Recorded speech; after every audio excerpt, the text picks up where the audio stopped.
Yuk jadi bagian dari dakwah kami. Dukung operasional dakwah dan sosial kami, raih pahala amal jariah yang terus mengalir sampai hari kiamat.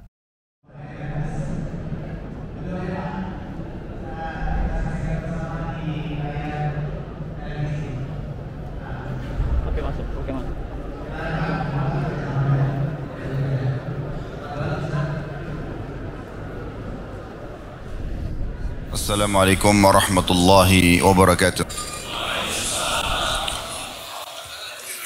Alhamdulillah, kalimat suci, kalimat mulia yang selalu diucapkan oleh orang-orang yang mensucikan dirinya, mengenal Tuhannya Allah. Seorang mukmin sangat yakin kalimat Alhamdulillah adalah kalimat penghubung antara dia dengan Tuhannya. Kalimat yang telah Tuhan Allah Subhanahu wa ta'ala jadikan sebagai kalimat berterima kasih atau syukur, yang dengannya segala nikmat yang kita butuhkan untuk roda kehidupan di muka bumi ini dan disempurnakan dengan puncak nikmat di akhirat nanti surga terkumpul di kalimat Alhamdulillah. Dan satu-satunya ibadah yang terus dilaksanakan setelah masuk ke dalam surga adalah zikrullah, di antaranya adalah Alhamdulillah. Oleh karena itu jadilah orang yang selalu membasahi lidahnya dengan kalimat yang mulia ini.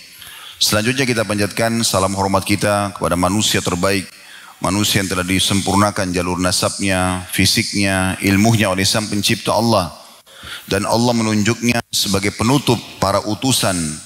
Tidak ada lagi Nabi dan Rasul setelahnya. Manusia yang Allah perintahkan untuk jadikan sebagai suri tauladan. Tidak ada lagi orang yang perlu kita contohi setelah manusia terbaik ini. Juga mengucapkan salam hormat kepadanya satu kali saja akan dibalas dengan 10 rahmat. Dan kalau seandainya dibalik dengan mengucapkan 10 kali salam hormat kepada manusia terbaik ini dibalas dengan 1 rahmat saja Allah, maka sudah cukup. Karena rahmat Allah meliputi segala sesuatunya. Tapi Allah muliakan manusia terbaik ini dan muliakan siapapun yang mengucapkan salam hormat kepadanya dengan menjanjikan 1 kali salam hormat dibalas 10 kali rahmat. Dan rahmat Allah luas, masuk dalamnya pemenuhan kebutuhan, pengampunan dosa, peninggian derajat, dan solusi dari setiap permasalahan-permasalahan yang sedang kita hadapi. Oleh karena itu setelah memuji Allah Alhamdulillah, sangat wajar kalau kita selalu mengucapkan salawat dan taslim kepada Nabi besar Muhammad sallallahu alaihi wa ala alihi wa sahbihi wasallam. Pertama-tama saya mau menjalankan hadis Nabi alaihi salatu wassalam, man la yashkurun nas la yashkurullah. Siapa yang tidak berterima kasih pada manusia maka belum dihitung berterima kasih atau bersyukur kepada Allah. Maka kami pribadi dan seluruh tim dari Jakarta mengucapkan jazakumullahu khairan, dari jajaran pemerintahan Kota Lubuk Linggau, kemudian seluruh teman-teman pengurus Masjid Raudatul Jannah, seluruh teman-teman panitia yang sudah berusaha maksimal untuk pelaksanaan tablik akbar ini, dan tentu tidak luput juga teman-teman yang hadir di sini. Semoga Allah Subhanahu wa taala mengikhlaskan niat dan menjadikan ini sebagai tambahan saleh. Sekali lagi jazakumullahu khairan. Kemudian juga yang kedua saya ingin sampaikan, pada majlis seperti ini teman-teman sekalian, hanya kebetulan saja saya yang duduk di atas meja ini. Tapi bukan berarti saya lebih tahu daripada Anda. Saya pun manusia biasa yang terus belajar. Dan kita sama-sama belajar. Hanya saja kita ingin menjalankan firman Allah Subhanahu wa ta'ala, fadzakir fa inna dzikra tanfa'ul mu'minin. Selalu saling memberikan peringatan, karena peringatan sangat bermanfaat bagi orang-orang beriman. Dan juga para sahabat ridwanullah alaihim, setiap kali mereka ketemu pasti mereka berkata sebelum berpisah, ta'al nu'minu sa'ah. Ayo kita duduk menambah iman kita. Bahkan sering kali mereka sebelum berpisah hanya mengingatkan surah Al-Asr saja. Wal asr, demi masa kalian di dunia. Innal insana lafi khusr. Semua manusia pasti dalam keadaan rugi dan menyesal. Illa alladhina aman wa amilu salihat. Kecuali orang-orang yang beriman dan juga sibuk mengerjakan amal saleh. Watawasaw bil haqqi watawasaw bis sabr. Saling mewasiatkanlah kebenaran ini dan saling mewasiatkanlah agar sabar sampai ajal datang nanti. Maka ini yang kita ingin kerjakan teman-teman sekalian. Kalau tadi ada yang hadir di sini karena diajak oleh temannya, diajak oleh kerabatnya, atau mungkin karena ingin tahu saja testimoni, atau ingin meramaikan saja seremoni, maka ubah niatnya. Sayang sekali. Kalau yang hadir semalam sudah mendengarkan hadis yang kami sampaikan tentang masalah salah satu keutamaan orang menuju ke masjid, dan juga salah satu keutamaan orang yang pergi menuntut ilmu ikhlas, itu akan mendapatkan pahala haji lengkap. Kita duduk beberapa waktu di sini tanpa mengeluarkan biaya seperti biaya haji, tanpa meluangkan waktu seperti waktu haji, tanpa juga mengeluarkan energi seperti pada saat haji, tapi kita bisa mendapatkannya hanya dengan mengejar keutamaan majelis ilmu. Ilmu agama ini, saudaraku seiman, kita sangat butuhkan. Bahkan lebih kita butuhkan daripada makanan pada saat lapar, minuman pada saat haus, tempat tidur dan tempat istirahat pada saat capek. Karena ilmu agama ini akan memandu kita. Mana makanan, mana minuman, mana tempat tidur yang boleh dan tidak boleh. Mana yang dibolehkan oleh Sang Pencipta Allah, mana yang tidak boleh. Maka menuntut ilmu ini wajib dalam Islam. Kita tidak perlu melihat siapa yang menyampaikan, tapi apa yang disampaikan. Kalau disampaikan, qala Allah, qala Rasul, Allah berfirman dalam Al-Quran, Rasulullah SAW bersabda di dalam hadis-hadis beliau, dan juga menyampaikannya sesuai dengan rujukan yang disampaikan dan dijelaskan oleh para generasi yang hidup bersama Nabi SAW, yaitu para sahabat, biasa dikenal dengan kaum salafus salih, maka terima. Tidak perlu melihat penampilannya, tapi isi ilmu, karena kita butuh ilmunya. Itu yang kita ingin sampaikan di pembukaan kita ini, agar menjadi pondasi bahasan dulu. Semalam teman-teman sekalian kita sempat membahas tema indahnya ibadah. Dan kita sempat menyinggung tujuan dasar kita hidup di muka bumi ini. Dan kita wajib tahu itu. Kenapa kita lahir dari rahim ibu kita? Kenapa kita punya dua buah mata, dua telinga, punya bibir, punya lidah, punya hidung, punya dua tangan, seluruh organ tubuh ini. Kenapa semua ini ada? Lahir tiba-tiba sudah punya ibu, sudah punya ayah. Kenapa ada udara, ada api, ada pergantian siang malam, ada pergantian musim. Banyaknya makanan dan tumbuh-tumbuhan, buah-buahan, variasi hewan-hewan dan segala macam fenomena yang kita bisa lihat, sistem raksasa depan mata kita ini, semua itu punya tujuan. Dan kembali kepada satu ayat Al-Quran dalam surah Az-Zariyat, surah nomor 51 ayat 56, wa ma khalaqtul jinna wal insa illa liya'budun. Allah mengatakan sebagai pencipta, aku tidak adakan kalian wahai jin dan manusia. Aku tidak ciptakan kalian di sini dengan semua fasilitas ini kecuali untuk menyembah kepadaku. Jadi tujuan kita ada di sini memang untuk sholat, untuk puasa, untuk tutup aurat, untuk zakat, untuk haji, untuk bakti sama orang tua, jenguk orang sakit, ya, membantu orang-orang susah, dan sekian banyak semalam. Seingat saya lebih dari 20 atau 25 jenis ibadah yang sudah sempat kita sebutkan dengan keutamaan-keutamaannya. Dan pada pagi ini teman-teman sekalian, tema ini satu rangkaian juga dengan nanti malam. Semuanya ini saya coba buat dengan izin Allah Subhanahu wa taala, membuat ini seperti satu rangkaian, ya, satu komponen yang tidak bisa terpisahkan. Pada pagi ini insya Allah kita pindah ke step yang kedua. Kalau semalam kita membahas tentang step pertamanya, tujuan kita hidup supaya kita isi terus menyibukkan diri dengan apa yang Allah perintahkan, menikmati apa yang Allah halalkan, dan menjauhi apa yang Allah larang. Maka sekarang kita pindah ke step setelahnya. Ada prosesi pindah alam yang kita biasa sebut dengan kematian. Ini step kedua. Kita akan pindah nanti ke sebuah alam namanya alam barzah, awal alam akhirat, dan semua orang pasti melaluinya. Sehebat apapun kita menjaga kesehatan kita, sehingga udara asri, makanan dan minuman semuanya yang super sehat, semuanya juga tidak ada bahan kimianya. Kita juga olahraga setiap hari, kita pun selalu senang setiap hari. Tetap kalau ajalnya datang dia akan meninggal, karena mati sebuah pintu untuk menuju kepada kehidupan abadi. Dan selalu Allah ingatkan, walal akhiratu khairu wa abqa. Ingatlah, kehidupan akan menyusul nanti yang akan kalian datangi pasti lebih baik dan lebih kekal, ya.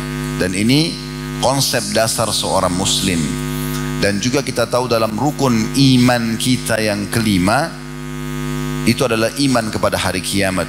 Wajib kita imani, sebagaimana kita wajib imani rukun yang pertama, iman kepada Allah, wajib mengimani keberadaannya, lalu kemudian kita mengikuti kitab yang diturunkan Al-Quran sebagai syariat atau peraturan, wajib kita mengikuti utusannya Nabi Muhammad SAW dan mengimani semua nabi-nabi sebelumnya.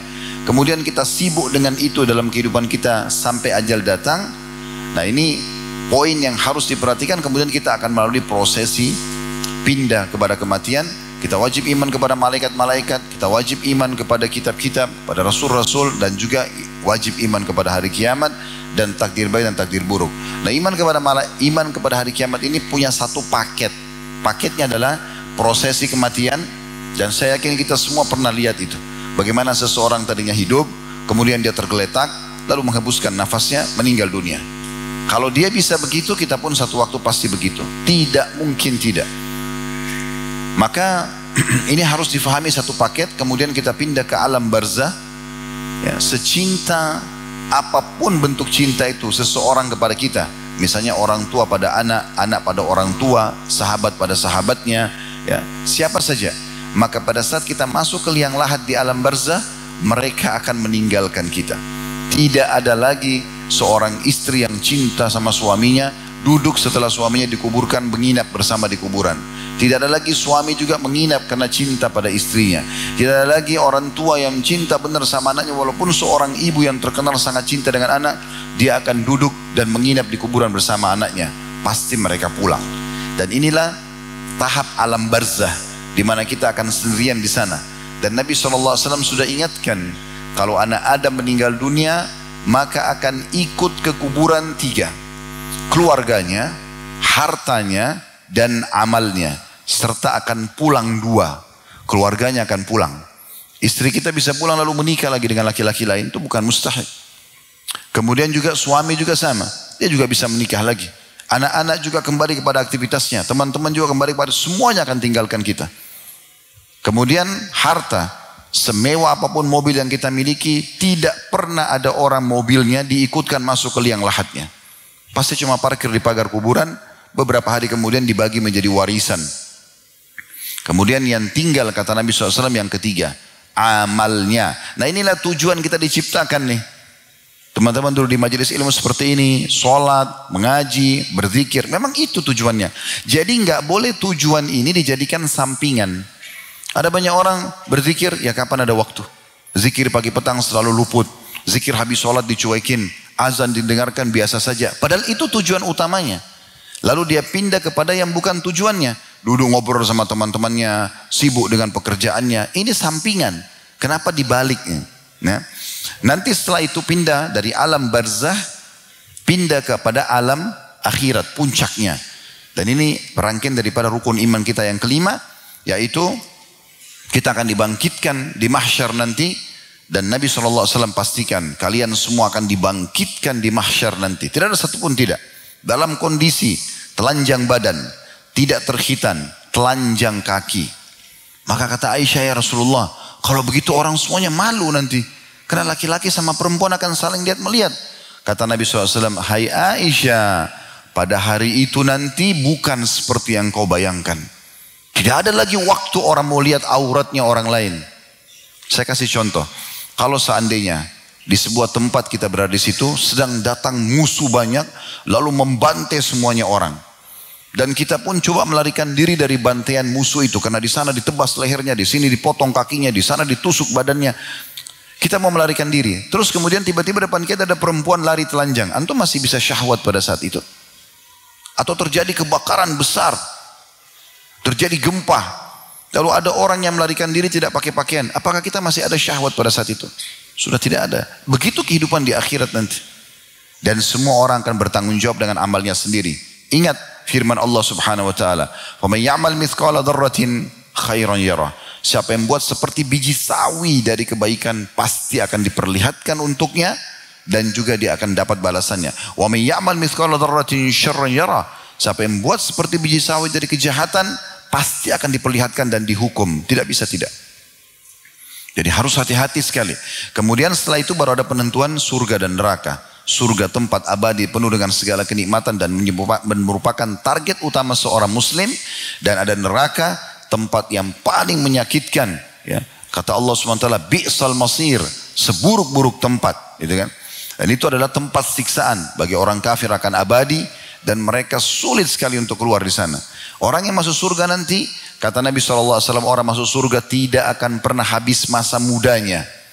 Dalam riwayat yang lain kata Nabi SAW, kalian akan dibangkitkan nanti, dimasukkan ke dalam surga dalam postur ayah kalian, 60 siku ke langit. Gak ada lagi orang pendek nanti. Semua orang tingginya sama Nabi Adam, sekitar 27,5 meter. Kemudian kalian akan berperawakan seperti Yusuf, tampan semuanya, cantik semuanya. Walaupun kita seperti ini wajahnya, tapi Allah punya cara mengubahnya menjadi pemandangan yang sangat indah. Dan kalian akan berhati seperti Ayub. Ayub alaihissalam orang yang sangat sabar, tenang, tidak pernah emosional. Begitu kondisinya. Bajunya tidak akan rapuh, kata Nabi SAW. Ya. Tidak akan habis masa, tidak akan pernah sakit. Nggak ada beringus, nggak ada meludah, kata Nabi SAW. Dan tidak lagi buang air besar dan buang air kecil. Semua makanan dan minuman yang dikonsumsi oleh ahli surga, yang tidak dibutuhkan oleh tubuhnya, keluar dalam bentuk keringat yang lebih wangi dari bau kasturi. Dan yang luar biasa, kalau di dunia ini teman-teman, kita beli tanah, beli rumah, kepemilikannya sementara. Walaupun sertifikat hak milik di tangan antum. Kapan kita meninggal, jadi hak orang lain.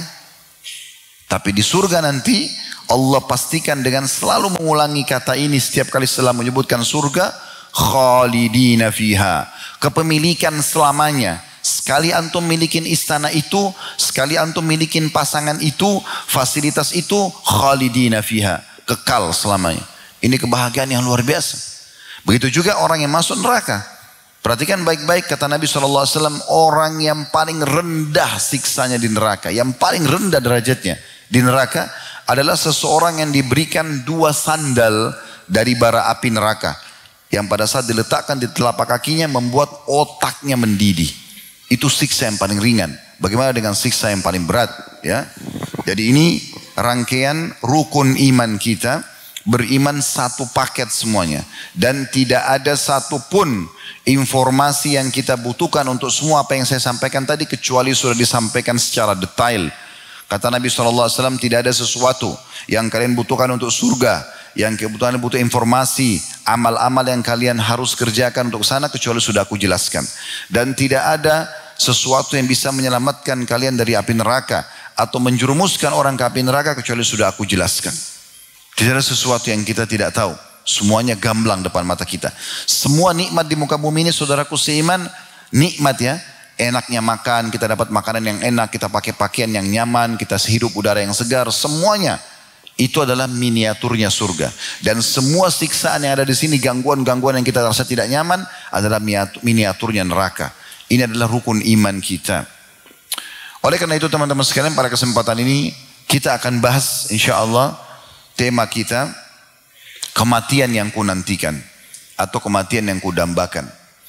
Saya akan mulai masuk dulu ke step pertama dalam bahasan, kita akan masuk ke step keduanya insya-Allah. Step pertama ini membaca dulu dan merenungi, tadabburi dalil-dalil tentang mati itu pasti akan datang kepada setiap orang di antara kita, supaya kita tidak lalai. Dimulai dari firman Allah Subhanahu wa taala, ayat yang masyhur dalam surah Al-Jum'ah.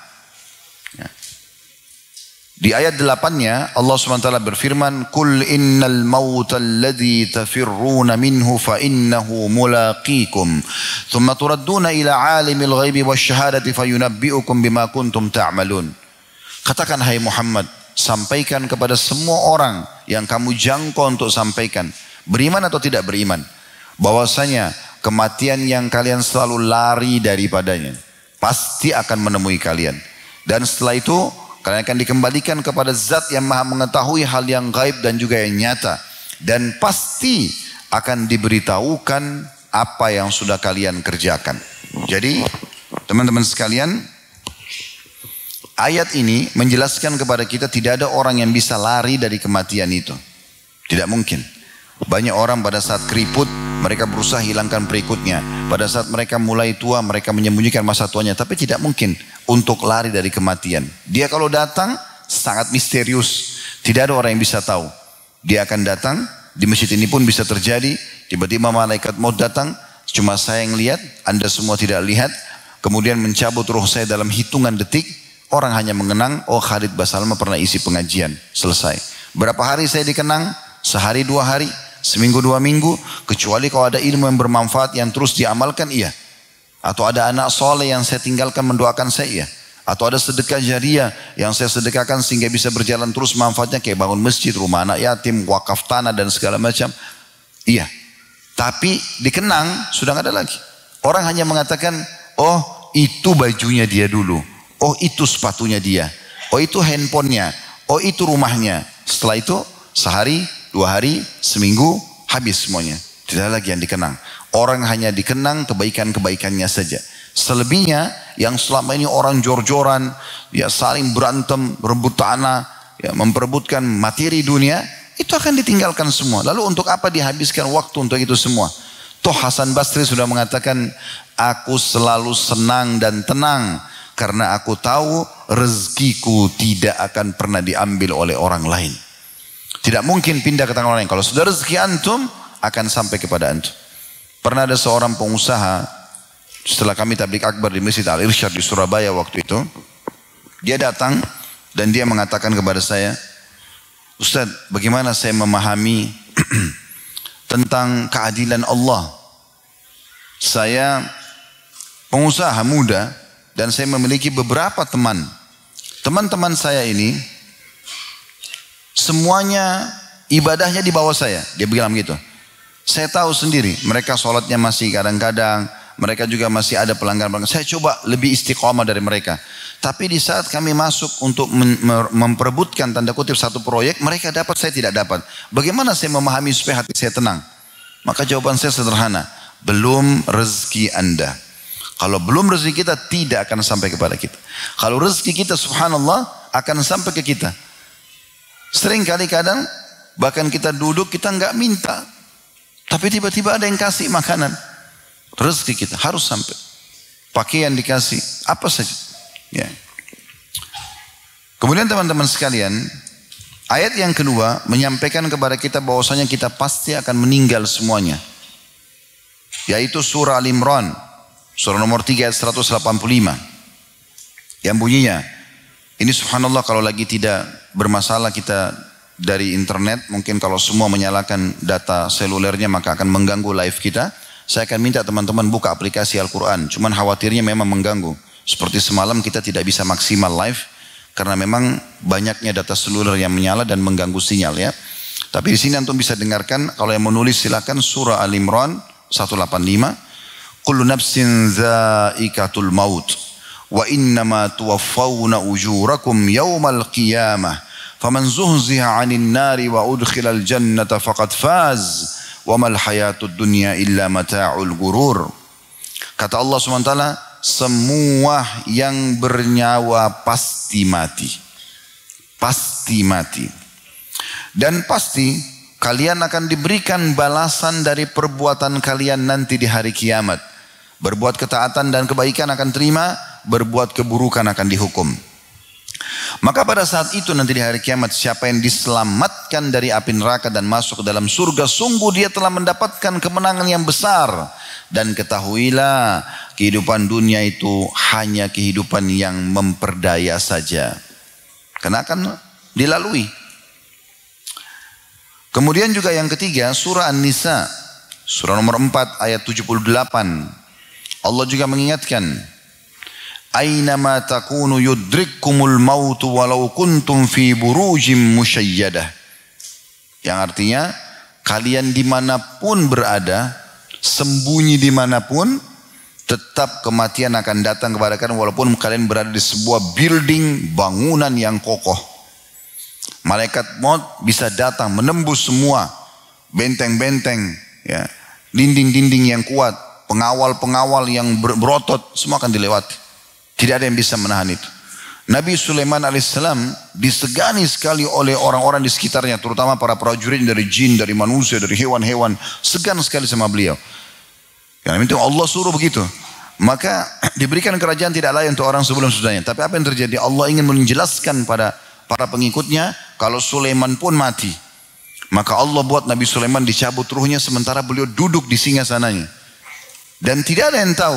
Karena dalam kondisi duduk berhari-hari tetap matanya terbuka, tetap dalam kondisi duduk pegang tongkatnya. Ketahuannya kapan?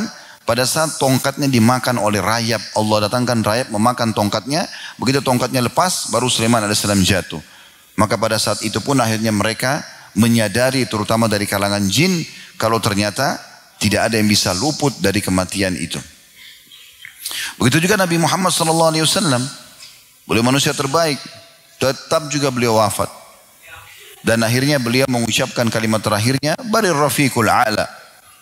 Saya memilih untuk bertemu dengan Tuhanku. Lalu Nabi SAW meninggal. Hampir seluruh sahabat tidak bisa menerima kematian beliau. Tidak menyangka kalau Nabi mati. Umar bin Khattab yang terkenal dengan imannya baja, menghenuskan pedang sambil mengatakan, siapa yang mengatakan Nabi meninggal saya akan tebas lehernya. Saking paniknya. Tidak ada yang tenang pada saat itu kecuali Abu Bakar radhiyallahu anhu. Abu Bakar datang kemudian menepuk pundak Umar lalu menyuruhnya tenang. Umar mengatakan, pada saat saya lihat Abu Bakar saya mulai tenang. Lalu Abu Bakar menyuruh duduk semua. Setelah Abu Bakar masuk ke rumah Nabi SAW, melihat Nabi sudah meninggal. Lalu Abu Bakar mengecup keningnya Nabi SAW, menutup wajah beliau dengan kain kafannya. Kemudian beliau mengatakan, ya Rasulullah, Anda sudah lepas dari penatnya dunia ini. Dan Anda menuju kepada janji Tuhan Anda yang sebenarnya. Lalu dia tenangkan para sahabat, dia mengatakan, Man kana ya'budu Muhammadan fa inna Muhammadan qad mat. Wa man kana ya'budullah fa inna Allah hayyun la yamut. Siapa yang menyembah Muhammad, ketahuilah Muhammad telah wafat. Tapi siapa yang menyembah Allah, Allah itu zat yang maha hidup dan terus mengurus hamba-hambanya. Nabi Musa alaihissalam pernah kedatangan malaikat maut, tapi dalam wujud manusia. Para nabi-nabi sering didatangi oleh para malaikat, kadang-kadang dalam wujud manusia atau wujud malaikat langsung. Nabi Musa alaihissalam tidak tahu. Lalu kemudian dalam hadis Bukhari dikatakan, malaikat maut ditanya oleh Nabi Musa, siapa kamu, kenapa kamu datang? Dia bilang, saya datang untuk mencabut ruhmu. Maka Nabi Musa alaihissalam pikir ini bercanda. Dia sempat menampar bagian wajah, bahkan dalam hadis dikatakan mencongkel matanya. Dia tidak tahu, pikir ini orang penjahat mungkin. Terus kemudian malaikat maut dalam hadis ini kata Nabi SAW kembali kepada Allah mengatakan, ya Allah, engkau mengutusku kepada hambamu yang tidak ingin meninggal. Maka diperintahkan lagi Allah SWT, kembalilah ke sana dan tanyakan kepada dia, apa dia ingin dipanjangkan umurnya. Lalu datang wahyu menyampaikan kepada Nabi Musa kalau itu adalah malaikat maut. Nabi Musa pun akhirnya meminta maaf dan akhirnya berdialog, berbicara. Ya, dia mengatakan, apakah masih bisa umurku dipanjang? Allah berfirman kepadamu, apakah kau mau dipanjangkan umurmu? Dia bilang iya. Lalu kata Nabi SAW, Allah menyuruh Nabi Musa untuk melewatkan telapak tangannya di badan seekor sapi. Berapa helai bulu yang tersentuh begitulah umurnya. Bisa ribuan nih. Satu kali sentuh gitu banyak sekali bulu sapi kan. Bisa banyak. Maka setelah itu Allah ilhamkan lagi kepada Nabi Musa AS. Nabi Musa bertanya lagi. Ya Allah, kalau seandainya saya telah dipanjangkan umur saya sejumlah bulu sapi itu, apakah setelah itu saya akan mati juga? Maka malaikat Allah mengatakan, tadi surah Al-Imran ini, kullu nafsin zaikatul maut. Semua jiwa pasti akan mati. Maka Nabi Musa mengatakan, kalau gitu matikan saja saya sekarang. Jadi kalau orang-orang mulia seperti ini saja meninggal, apalagi kita. Jadi dimanapun kita sembunyi pasti akan meninggal. Itu dalil yang ketiga. Yang keempat, dalam surah Ar-Rahman, surah nomor 55 ayat 26 sampai 27. Kullu man 'alaiha fan. Semua yang ada di alam semesta ini, semua yang ada di bumi ini pasti fan, wafat, binasa. Wa yabqa wajhu rabbika dzul jalali wal ikram. Dan yang hanya tersisa adalah wajah Tuhanmu yang maha mulia dan maha tinggi. Juga dalam surah Al-A'raf, surah nomor 7 ayat 34, berulang-ulang Allah ingatkan kita masalah ini. Walikulli ummatin ajal, fa idza jaa ajaluhum la yastakhiruna sa'atan wa la yastaqdimun. Setiap komunitas hidup maka akan kedatangan kematian. Dan kalau datang batas ajal kematian mereka itu, batas umurnya tidak akan pernah diterlambatkan sesaat dan tidak akan pernah juga dimajukan. Tidak akan diundur, tidak akan dimajukan. Pasti tepat pada saat itu. Dalam sebuah athar disebutkan bahwasanya Nabi Musa alaihissalam, maaf, Nabi Sulaiman alaihissalam, astagfirullah, Nabi Sulaiman alaihissalam, iya. Nabi Sulaiman alaihissalam pernah duduk dengan seorang perdana menterinya, salah satu menterinya, dan waktu itu dia kedatangan malaikat maut, Nabi Sulaiman, tapi bukan untuk mencabut nyawanya, berkunjung. Dan saya sudah bilang tadi, para nabi-nabi bertemu dengan para malaikat. Anda sering dengar Nabi Muhammad SAW berbicara dengan Jibril, bahkan Jibril pernah meruqyah Nabi Muhammad SAW, ya, pernah ngobrol dan seterusnya. Ya. Di Ramadan Jibril mengajarkan Al-Quran kepada Nabi Muhammad SAW. Maka satu waktu malaikat maut datang bertemu dengan Nabi Nabi Sulaiman. Lalu kemudian Perdana Menteri yang ada di sebelah Nabi Sulaiman ini ditatap terus oleh malaikat maut ini. Tapi dia tidak tahu kalau itu malaikat maut karena dalam wujud manusia. Lalu setelah pulang, malaikat maut tersebut, si menteri ini mengatakan kepada Nabi Sulaiman, wahai Nabi Allah, siapa tadi tamu anda itu? Begitu tajam tatapan mata dia. Gitu kan. Saya benar-benar ketakutan dengan tatapan mata dia. Maka kata Nabi Sulaiman SAW, dia adalah malaikat maut. Datang mengunjungi saya. Tapi saya belum tahu kenapa dia menatapmu. Di saat Allah berikan kesempatan saya bertemu, saya akan tanyakan. Pulanglah menteri ini. Kemudian datang malaikat maut yang kedua kalinya. Bertemu dengan Sulaiman AS dengan sesuatu Allah inginkan. Maka Nabi Sulaiman tanya, kenapa anda melihat ke menteri saya itu, ke sahabat saya itu dengan tajam seperti itu? Dia bilang, saya heran dengan orang ini. Allah menakdirkan saya harus mencabut ruhnya di wilayah India. Tapi dia masih ada di sini. Kata Nabi Sulaiman alaihissalam, Maha Suci Allah. Jadi rupanya si menteri tadi sebelum pulang, dia sempat bilang karena dia ketakutan, dia bilang, wahai Nabi Allah, Allah kan memberikan anda salah satu mukjizat angin. Nabi Sulaiman kalau mau kemana-mana bisa dibawa oleh angin. Maka dia bilang, tolong bawa saya, jasad saya ke India. Kata Nabi Sulaiman alaihissalam, untuk apa ke sana? Di sana jauh, dia tidak ada yang dikenal. Dia bilang, saya cuma minta itu atas nama Allah. Karena dia ngotot, Nabi Sulaiman suruh angin membawanya ke sana. Setelah itu malaikat mau datang. Lalu ditanyakan sama Nabi Sulaiman alaihissalam, kenapa anda memandang seperti ini? Kata malaikat maut, saya heran dia masih ada di sisi anda, padahal Allah catatkan saya untuk mencabut ruhnya di India. Kata Nabi Sulaiman alaihissalam, Maha Suci Allah yang telah membuat dia punya hajat di India sehingga dicabut ruhnya. Dan ini sejalan dengan sabda Nabi SAW, kalau Allah ingin mencabut nyawa seseorang di satu lokasi, maka Allah akan buat dia punya hajat di sana. Kemudian dicabutlah ruhnya. Begitu prosesnya. Selanjutnya, dalam surah Al-Munafiqun, ayat 11, Allah subhanahu wa ta'ala juga berfirman, وَلَنْ يُؤَخِّرَ اللَّهُ نَفْسًا إِذَا جَاءَ أَجَلُهَا وَاللَّهُ خَبِيرٌ بِمَا تَعْمَلُونَ. Tidak akan pernah ada satu jiwa yang diterlambatkan ajalnya. Dan Allah akan memberitahukan apa yang kalian kerjakan. Ini dalil yang lain ya. Dalil selanjutnya juga. Di dalam surah Al-Waqi'ah. Allah subhanahu wa ta'ala berfirman. Ayat 56. Nahnu qaddarna bainakumul mauta wa ma nahnu bimasbuqin. Kami betul-betul telah menentukan kematian untuk seseorang atau setiap orang di antara kalian, dan kami sekali-kali tidak akan pernah terkalahkan. Maksudnya kalau malaikat maut kami datang, pasti dicabut ruhnya. Tidak akan pernah bisa melawan. Bukan cuma kita, hewan-hewan pun semuanya sama, akan wafat pada saat itu.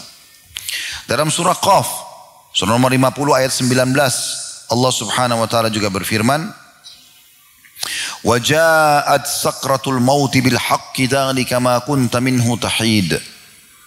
Dan datanglah prosesi pencabutan ruh itu, di mana kamu tidak akan mungkin bisa menyangka dan menolaknya. Jadi pasti akan datang. Orang lagi sehat, orang lagi sakit sama. Kadang-kadang lucu ya, sebagian orang mereka lalai dengan ini.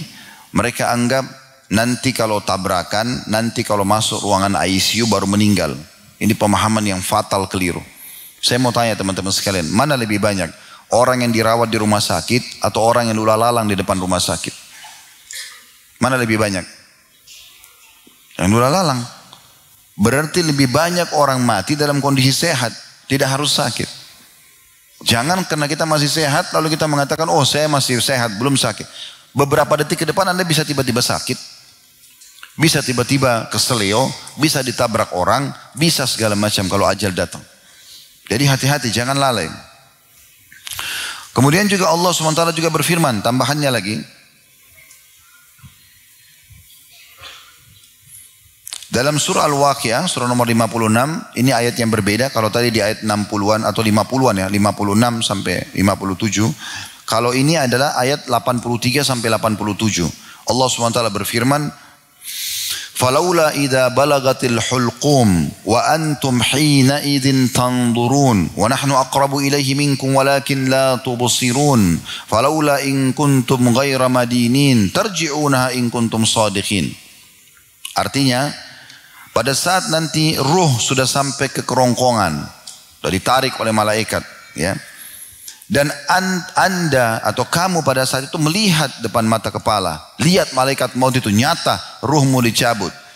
Dan kami pada saat itu lebih dekat kepada diri kalian, ya. Tapi kalian tidak bisa melihatnya. Kalau kalian tidak percaya ini semua, coba tolak kematian atau kembalikan nyawa yang sudah dikeluarkan.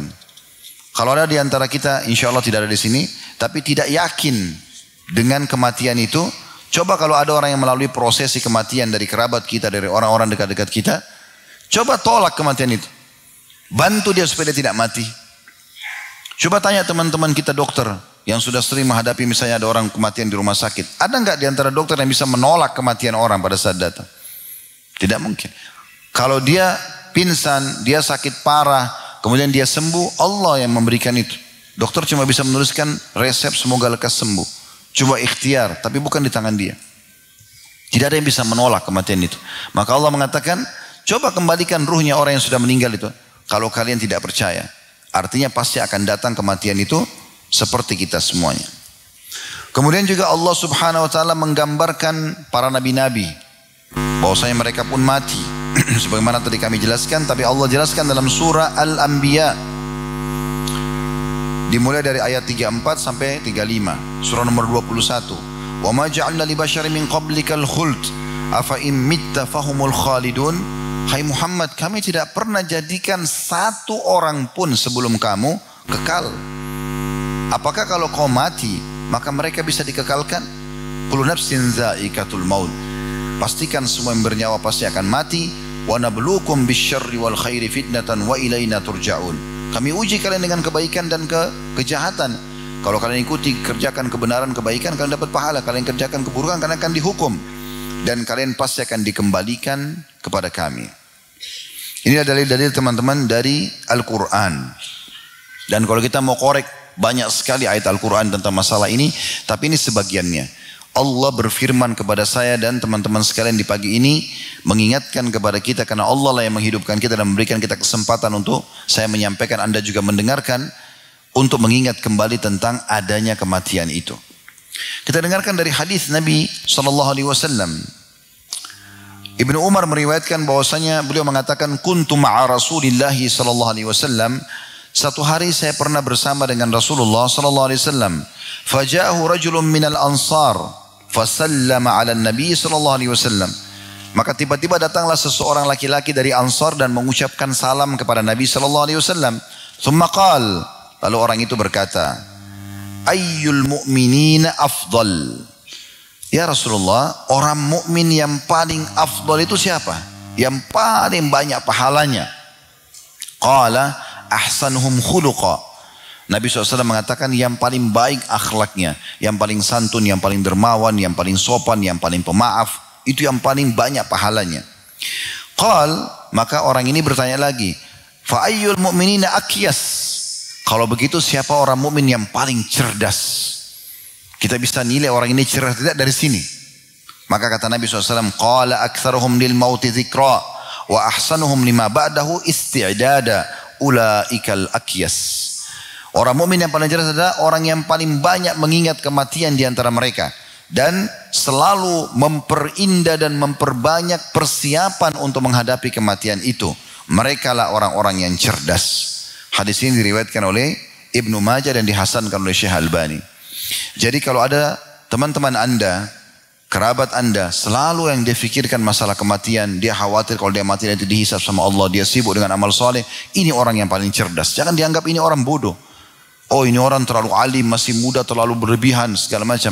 Tujuan hidupnya memang untuk itu. Dan dia ingin menyelamatkan dirinya. Ya.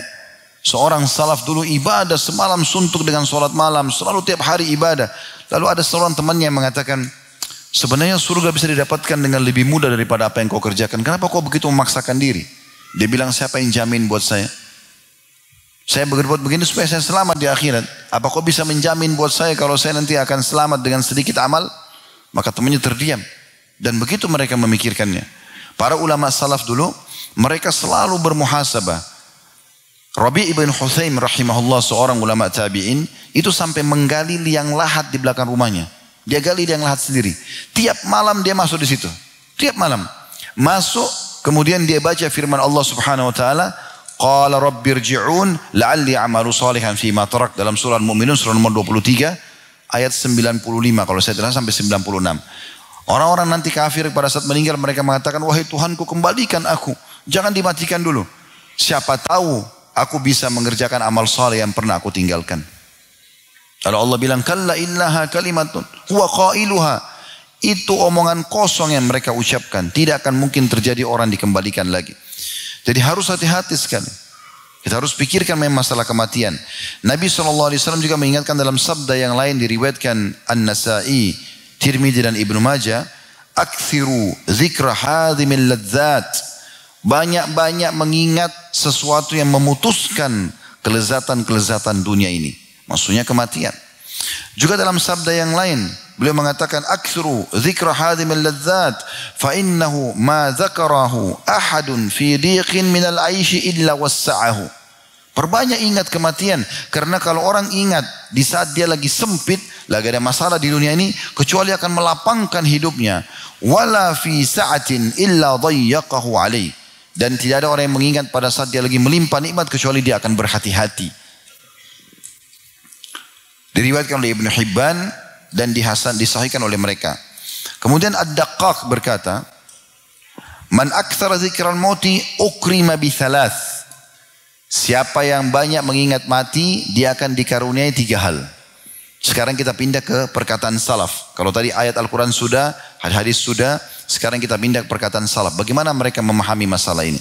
Dia mengatakan, man aktsara dzikral mauti ukrima bi thalath. Siapa yang banyak mengingat mati pasti dikaruniai 3 hal. Yang pertama, ta'jilut taubah. Pasti dia akan segera bertaubat. Orang kalau tahu dirinya mau mati dan dia sadar, maka dia segera bertobat dari dosa-dosanya. Yang kedua, wa qana'atul qalb, dan juga kepuasan hati. Semua yang dia miliki udah dia puas dengan itu. Dan yang ketiga, wa nasyatul ibadah. Dia pasti akan sangat semangat dalam ibadah karena dia tahu dia akan mati. Wa man nusiyal maut, dan siapa yang terlupakan kematian darinya, ujila bi thalath, maka dia pun akan merasakan atau mendapatkan 3 hal. Disegerakan padanya 3 hal. Taswifut taubah, menunda-nunda taubat. Tidak mau taubat, selalu dalam kemaksiatan, selalu dalam kelalaian. Yang kedua, talqur ridha bil kafaf, tidak pernah mau menerima pemberian Allah, selalu berkeluh kesah dengan jabatannya, dengan rezeki yang diberikan, istrinya, suaminya, selalu kurang. Itu karena tidak tahu kalau dia mau mati, tidak sadar. Dan yang ketiga, wattakasul fil ibadah, maka dia akan sangat malas dalam beribadah. Jadi kalau teman-teman bilang, Ustaz, bagaimana caranya supaya saya rajin sholat malam? Bagaimana caranya supaya saya rajin selalu mau ibadah kepada Allah dan saya tinggalkan maksiat? Sederhana, ingat kematian. Dan Nabi SAW mengajarkan kepada kita salah satunya untuk ingat kematian yang paling kuat pengaruhnya, ziarah kubur. Kata Nabi SAW, kuntu nahaitukum an ziyarat kubur fazruha fa inna tudzakkirul akhirah. Dulu di Mekah, di fase Mekah saya larang kalian ziarah kubur. Karena di Mekah dulu masih sedikit kuburan umat Islam, banyak kuburan orang non-muslim. Tapi sekarang setelah beliau hijrah ke Madinah ada kuburan muslimin, ziarahilah. Karena dia akan mengingatkan kematian. Nabi Muhammad SAW sering mengulang-ulangi ziarah kubur, berulang-ulang. Hampir dalam satu pekan berulang kali menziarahi ziarah kuburan Baqi, mengucapkan salam pada mereka, mendoakan mereka, kemudian beliau mengingat masalah kematian. Dan sering kali kalau beliau lewat bersama dengan para sahabat di kuburan, pasti beliau ingatkan apa yang beliau bisa ingatkan. Banyak riwayat, diantaranya pernah beliau lewat di satu kuburan bersama para sahabat, terdengar suara ribut sekali. Allah buat mereka dengarkan suara itu. Maka kata Nabi SAW, suara itu adalah suara siksaan kaum Yahudi yang ada di kuburan. Kemudian juga beliau pernah melewati 2 buah kuburan. Beliau tanya, kuburannya siapa ini? Sudah tua sekali. Mereka mengatakan, kuburan orang dari masa lalu ya Rasulullah. Kata Nabi SAW, sungguhnya 2 penghuni kuburan ini sedang disiksa. Yang satu karena tidak cebok pada saat kencing, yang satu suka menyebarkan adu domba. Nabi SAW sampaikan informasi yang sedang terjadi. Beliau juga pernah menyampaikan pada saat jasadnya Abu Jahal, ya, Umayyah bin Khalaf, Syaibah, Walid, dan tokoh-tokoh Quraisy yang lain di Badar dikumpulkan di satu sumur. Nabi SAW bilang, wahai fulan, dipanggil satu-satu namanya, 70 orang. Disebutkan semua nama-namanya. Lalu Nabi SAW mengatakan, dan sahabat dengar, apakah kalian sudah mendapatkan apa yang Allah ancamkan kepada kalian? Sungguh aku telah mendapatkan apa yang Tuhanku janjikan kepadaku. Maksudnya dengan beriman dan beramal saleh aku diberikan kemenangan. Aku nikmat dalam beribadah. Di dunia aku dapatin, di akhirat aku dapat. Lalu kata Umar, ya Rasulullah, mereka sudah mati, jadi jenazah, bangkai. Bagaimana mereka bisa dengar Anda? Kata Nabi SAW, wahai Umar, ini mukjizat untuk Nabi saja. Kata Nabi SAW, demi zat yang jiwaku dalam genggamannya, maksud demi Allah, sungguh mereka lebih mendengar suaraku daripada kau dengar suaraku. Tapi mereka tidak bisa menjawab lagi. Begitu kondisinya, Nabi selalu gambarkan, ini loh ada kehidupannya mereka ini. Teman-teman sudah tahu belum, kalau kita sholat jenazah, 4 kali takbir, ya, takbir pertama baca Al-Fatihah tanpa iftitah dan tanpa surah, takbir kedua baca salawat kepada Nabi SAW yang kita baca di salat di tahiyat, kemudian takbir ketiga mendoakan dia, takbir keempat kita salam. Takbir ketiga di antara 2 kita adalah Allahumma rzukhu daran khaira min darihi. Ya Allah karuniahi dia, mayit ini, rumah lebih baik daripada rumahnya, supaya kuburannya jadi taman dari taman surga. Wa ahlan khaira min ahlihi, keluarga lebih baik daripada keluarganya, karena akan ditemani oleh amal solehnya nanti. Wa jaran khaira min jaran, tetangga lebih baik daripada tetangganya. Jadi ini ada kehidupan di sana, alam barzakh. Kita disunnahkan untuk mengucapkan salam setiap kali ke kuburan. Ada 3 buah riwayat diangkat oleh Imam Nawawi rahimahullah. Yang pertama, assalamualaikum dara qaumin mu'minin. Semoga keselamatan selalu tercurahkan untuk kalian wahai penghuni negeri orang-orang beriman. Wa atakum ma tu'adun. Kepada kalian apa yang telah datang kepada kalian, apa yang telah dijanjikan kepada kalian, maksudnya kematian dan kehidupan alam barzah. Gadan muajjalun, sampai waktu yang sudah Allah tentukan. Wa inna insyaallah bikum lahikun, dan kami pasti akan menyusul kalian. Dalam riwayat yang lain, tentu di sini riwayatnya yang pertama ini ada tambahan. Lalu Nabi SAW mengatakan, yakfirullahu au ghafarallahu li ahli al-Baqi al-Gharqad. Semoga Allah memaafkan penghuni Baqi Gharqad. Jadi kita bisa doakan ampunan untuk para ahli kubur. Riwayat yang kedua, assalamualaikum ahlad diyari minal muslimina wal mu'minin. Semoga keselamatan tercurahkan untuk kalian. Kita sedang bicara dengan orang-orang yang di kuburan, tapi kita tidak bisa dengar respon mereka. Tapi kita disunnahkan begini. Keselamatan semoga curah untuk kalian wahai penghuni negeri orang-orang muslim dan orang-orang mukmin. Wa inna insyaallah bikum lalahikun, dan kami akan menyusul kalian. Ini doa yang selalu setiap lewat kuburan sunnah baca ini. Nabi SAW tekankan supaya kita ingat, sana ada kehidupan kita pun akan nyusul. As'alullah lana walakumul afiyah. Saya minta untuk diri saya dan untuk kalian keselamatan. Riwayat yang ketiga, assalamualaikum ahlal kubur. Semoga keselamatan untuk kalian wahai penghuni kuburan. Ya. Kemudian yakfirullahu lana walakum. Semoga Allah maafkan kami dan juga kalian. Antum salafuna wa nahnu bil athar. Kalian mendahului kami dan kami akan menyusul kalian. Jadi ini berarti menandakan ada kehidupan di sana. Ya. Dalam satu firman Allah SWT mengatakan, tidakkah mereka perhatikan bagaimana kami jadikan bumi itu tempat untuk orang hidup dan orang mati. Kita lagi jalan naik mobil atau jalan kaki, di sebelah kita kuburan. Kita hidup, ini mati. Allah jadikan sebagai tanda-tanda kebesarannya. Supaya sadar, ini semua akan kita lalui. Jadi ziarah kubur itu besar sekali manfaatnya. Beliau juga pernah melewati kuburan bersama beberapa sahabatnya, lalu beliau berhenti sejenak. Beliau mengatakan, ketahuilah bahwasanya penghuni kuburan ini sekarang, lebih dia cintai 2 rakaat sunnah yang kalian kerjakan daripada dunia dan seluruh isinya. Maksudnya kalau dia diberikan kesempatan hidup, dia tidak akan lagi mau mengejar dunia. Tapi yang dia kerjakan, yang dia lakukan adalah dia akan mengerjakan sholat 2 rakaat baru dia mati lagi. Saking butuhnya dengan amal saleh itu. Kemudian Ali radhiyallahu anhu teman-teman mengingatkan kepada kita. Ya. Beliau mengatakan irtahalatid dunya mudbirah. Sadarilah dunia ini sudah akan meninggalkan kita. Miliaran manusia sebelum kita hidup teman-teman sekalian. Dunia ini sudah sangat tua. Akan meninggalkan kita juga. Dia juga akan hancur. Wartahalatil akhiratu muqbilah. Dan ketahuilah akhirat sudah makin mendekat. Setiap hari kita buka mata kita seperti ini, kita makin dekat dengan liang lahat kita. Setiap orang di antara kita teman-teman sedang menuju ke liang lahatnya. Tinggal siapa yang jatuh duluan. Itu pasti. Ya. Kemudian beliau mengatakan walikulli wahidin minhuma banun. Dan setiap dari 2 wilayah ini, dunia dan juga akhirat, ada anak-anaknya. Ya, ada orang yang ya bertahan untuk membelahnya, ya melakukan yang terbaik di dunia ataupun di akhirat atau untuk akhirat. Fakunu min abna'il akhirah. Jadilah anak-anak akhirat. Wala takunu min abna'id dunya. Jangan kalian menjadi anak-anak dunia. Fa innal yawma amal wala hisab. Karena di dunia ini sekarang bebas berbuat tapi belum ada kalian dihukum, belum ada hisabnya. Wa gadan hisabun wala amal. Tapi nanti di akhirat akan ada hisab tapi tidak bisa lagi beramal. Hadis riwayat Bukhari Muslim. Nabi SAW teriak-teriak kepada para sahabatnya, wahai yang punya masalah dengan saudaranya, selesaikan sekarang di dunia. Sebelum datang hari nanti, akhirat. Tidak ada lagi manfaatnya dirham dan dinar. Gak ada lagi manfaatnya rupiah, euro, real, gak bisa. Negosiasi dengan balas tanah, ucapan maaf, kasih building, gak ada manfaatnya. Kata para sahabatnya Rasulullah, lalu apa nanti di sana? Kata Nabi SAW, amalmu atau dosanya dia. Kalau kau jahatin orang, amalmu akan dibagi-bagi. Kita yang sholat dia yang nikmati, kita yang puasa dia yang nikmati, kita haji dia yang nikmati. Karena sibuk gosipin orang, fitnah orang dan seterusnya. Kalau tidak cukup, dosa mereka. Mereka yang zina, mereka yang riba, kita yang dihukum. Maka hati-hati. Saya selalu nasihati diri saya dan saya jadikan pegangan hidup teman-teman. Saya juga berikan kepada anda semuanya nasihat ini. Menujulah kepada kematian dan ke akhirat dengan membawa 2 hal. Bawalah amal soleh, sibuk dari amal soleh ke amal soleh yang lain, dan teman yang soleh, sahabat yang soleh, karena dia bisa berikan syafaatnya.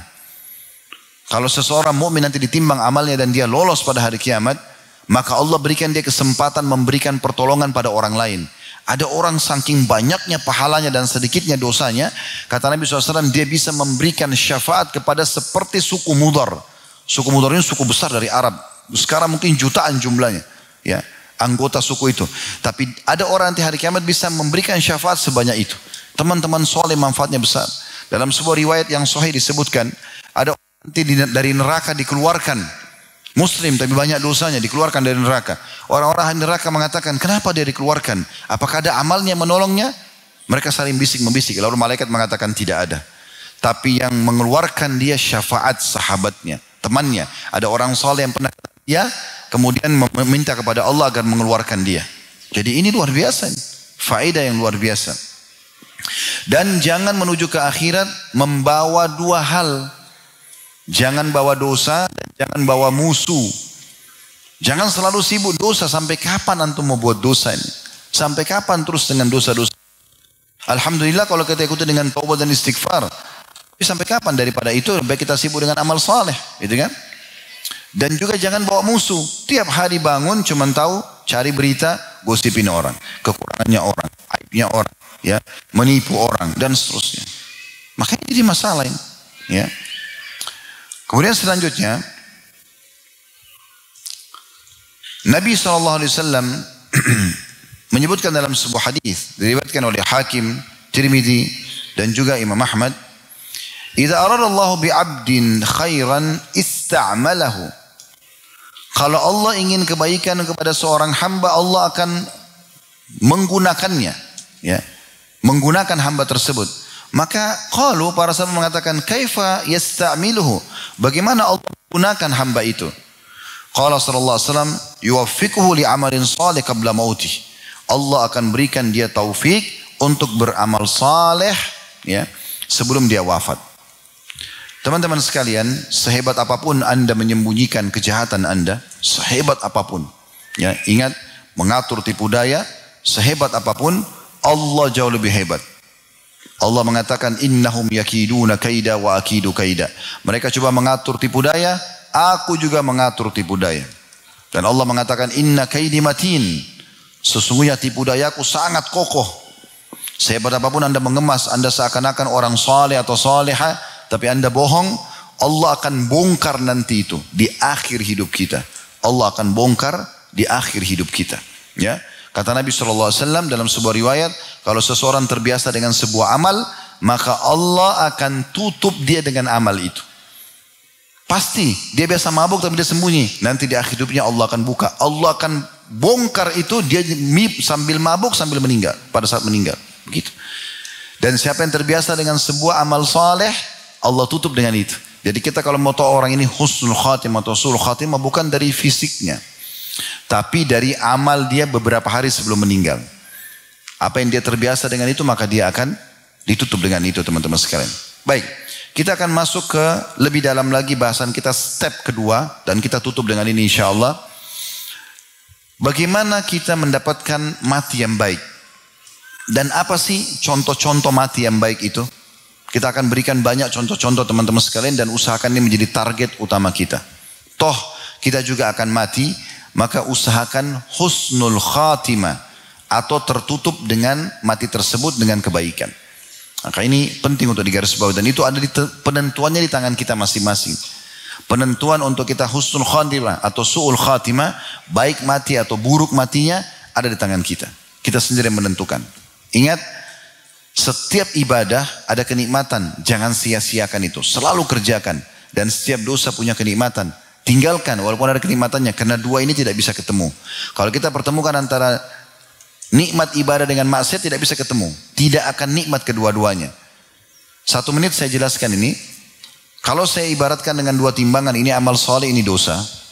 Kalau antum masih sholat iya, tapi masih berbohong, atau masih berbuat riba atau apa saja, maka berimbang antara amal soleh kita dengan dosa kita. Tidak ada kenikmatannya ibadah ini, terganggu ya. Sholat tidak bisa khusyuk, baca Quran juga tidak tenang, karena masih ada pintu dosanya. Kapan nikmat ibadah itu terasakan? Kalau kita tutup ini, kerannya tutup pintu dosa. Kita masing-masing tahu dosa apa yang kita kerjakan. Coba berhenti dari situ. Terus kerjakan ibadah biasa saja. Sholat 5 waktu, sholat qobliyahnya, sholat duha, zikir semampunya. Ini akan naik nanti. Kalau makin naik, makin tebal iman itu. Tapi ini harus ditutup. Kalau ini dibiarkan terbuka, apalagi ininya sedikit rendah, ini lebih tinggi, maka tambah lebih tidak khusyuk lagi dalam ibadah. Tambah malas ibadah. Apalagi kalau dia tinggalkan ibadah sama sekali, ini justru yang dia kunci. Maka hatinya bisa jadi keras. Allah menggambarkan bisa lebih keras daripada batu. Terjadi gempa bumi, dia lagi jalan satu kendaraan sama temannya ditabrak-tabrakan, mati depan mata dia, pecah kepalanya, tidak tersentuh juga. Padahal sebenarnya Allah sedang selamatkan dia untuk jadi pelajaran, tapi dia tidak ambil pelajaran, itu karena hatinya keras. Orang kalau sudah nikmati ibadah, nikmat maksiatnya hilang. Kalau antum misalnya, saya mau komitmen mulai sekarang azan ke masjid, sholat, kejar, baca keutamaannya sholat itu. Saya sudah sampaikan semalam, teman-teman sekalian, saya sudah berbagi, kalau ingin rajin ibadah, baca keutamaannya ibadah itu. Karena semua ibadah pasti punya keutamaan. Fadilah dalam bahasa agamanya. Dan kalau ingin meninggalkan dosa, baca ancamannya. Sampai ulama tulis buku-buku dijudulkan dengan at-targhib, ya maksudnya sesuatu yang motivasi untuk beribadah, dan at-tarhib, ancaman bagi pelaku dosa. Dan ini kita cari tahu ini. Nah, kita sibuk dengan ibadah-ibadah tersebut dengan cara membaca keutamaannya, dan tinggalkan dosa dengan meninggalkan ancaman-ancamannya. Nah, teman-teman sekalian, kalau kita sedang ingin rajin ibadah, kerjakan tadi. Dan kalau kita mencintai misalnya sholat tadi, contoh sholat, kita sudah baca keutamanya, kita ingin jaga, dan kita sudah nikmati itu, maka kenikmatan dosanya bisa hilang itu. Apa itu meninggalkan sholat? Sampai satu waktu pun kalau kita sempat lalai dari sholat, kita menyesal. Kenapa? Karena sudah ada kenikmatannya. Sebaliknya, kalau orang nikmati dosanya, meninggalkan sholat, maka dia akan heran melihat orang yang sholat terus. Kok itu orang sholat gak capek apa sholat terus? Gitu. Orang yang tutup aurat dan dia nikmati, misalnya seorang akhwat kita tutup auratnya, dia nikmati itu. Maka satu waktu dia tutup terus auratnya, satu waktu di rumahnya ada laki-laki nyelonong masuk, tiba-tiba masuk, bukan mahramnya, terlihatlah lehernya, terlihatlah tubuhnya, pasti dia merasa risih, dia gak enak, karena dia tahu ini dosa, dia gak mau, padahal bukan dia melakukannya. Karena dia sudah nikmati jilbab itu. Dan dia akan heran orang yang tidak tutup aurat. Kenapa ya sayang orang itu tidak tutup aurat. Allah akan hukum nanti. Begitu kalau kita nikmati ibadah. Nah orang kalau nikmati dosanya, buka auratnya, maka dia akan menikmati. Dan nikmat ibadahnya hilang. Dia akan merasa, lihat kok aneh orang ini. Kok tutup aurat. Kok dia sampai pakai cadar. Nggak panas ya. Begitu. Jadi tidak bisa ketemu ini. Nah orang kalau buka dua-duanya, maka akan hilang keduanya kenikmatannya. Ada orang pakai kopiah, pakai baju koko. Sudah mulai ikut pengajian. Tapi dia juga pacaran misalnya. Apa yang terjadi? Dia merasa risih. Mau gandengan tangan gak enak. Mau ini gak enak. Karena dia tahu dia juga pakai pakaian muslim. Jadi dia berada di antara keduanya. Tidak bisa ini. Ya? Tidak bisa ketemu. Tapi kalau orang tidak peduli dengan keimanannya. Maka mungkin dia nikmati saja. Orang mabuk tapi dia juga masih sholat. Dia mabuk jam 4 subuh misalnya. Azan jam 4.30. Pada saat dia mau mabuk dia gak enak mabuknya. Karena dia setengah-setengah. Mau sholat sebentar nih gimana? Tapi kalau orang tidak pikirkan sholatnya, dia tidak pikir ibadahnya, dia mabuk. Biar sampai tidur di jalanan dia nggak peduli. Nah begitu. Jadi nggak bisa ketemu. Mulai detik ini teman-teman coba buat satu komitmen dari pengajian ini ke depan. Semoga Allah SWT mudahkan. Nikmati ibadah itu. Dan maksimalkan. Serta tutup semua keran-keran dosa. Nanti di situ antum akan rasakan iman itu akan bertambah. Karena ahli sunnah wal jamaah mengatakan iman bertambah dengan ketaatan, berkurang dengan kemaksiatan. Baik, kita masuk ke step keduanya. Mati-mati yang baik dalam Islam. Yang pertama adalah orang yang meninggal dalam keadaan mengucapkan la ilaha illallah. Sesuai dengan sabda Nabi SAW, man kana akhiru kalamihi la ilaha illallah dakhala al-jannah. Hadis yang diriwayatkan oleh Abu Dawud di nomor 3116 dan ini disahihkan oleh Syekh Albani. Kata Nabi SAW, barang siapa yang akhir perkataannya kalimat la ilaha illallah pasti masuk surga. Baik, mungkin anda ada yang mengatakan, kalau begitu gampang. Udah nanti pada saat mau mati bilang la ilaha illallah. Pertanyaan sederhana, sempat gak antum ucapin? Apa jaminannya kita bisa ucapin? Dan ulama hadis merincikan masalah ini. Mereka mengatakan, orang yang Allah tutup dengan kalimat la ilaha illallah di lisannya di akhir hidupnya, orang yang memang mengamalkan dan mengimani kalimat itu selama hidup. Gak bisa ahli maksiat ucap itu, gak bisa. Lidahnya tertahan. Gak mungkin. Jadi kalau selama hidup kita selalu ucapkan zikir ini, kita fahami maknanya, artinya la ma'budu bihaqqin illallah, tidak ada Tuhan yang berhak disembah kecuali Allah, kita betul-betul mentauhidkan tidak ada kesyirikan, nah baru Allah tutup dengan itu. Kalau enggak bisa. Ya, jadi ini bukan main-main ini, bukan mainan untuk bisa dipermainkan gitu. Yang kedua adalah seseorang yang selalu berharap agar mati syahid. Agar mati syahid, ya. Dan ini sebuah hal yang baik sekali. Karena kata Nabi SAW dalam sebuah hadis yang sahih, man talaba syahadata bisidq, ballagahu Allah manazil syuhada wa in mata ala firashi. Siapa yang betul-betul tulus berharap mati syahid, mati yang terbaik ya dalam Islam, maka Allah akan berikan dia kedudukan orang yang mati syahid walaupun mati di atas ranjangnya. Jadi selalu baca keutamaan orang mati syahid, gitu kan? Dan orang mati syahid ini banyak ya, bukan cuma mati di medan perang. Dengarkan hadisnya. Hadis yang pertama riwayat Bukhari dan Muslim. Kata Nabi SAW, asyuhada'u khamsatun. Orang yang mati syahid ada 5. Beliau mengatakan, al-mat'un. Ya. Orang yang kena wabah, taun. Kalau terjemahan di kamus-kamus saya lihat itu wabah pes.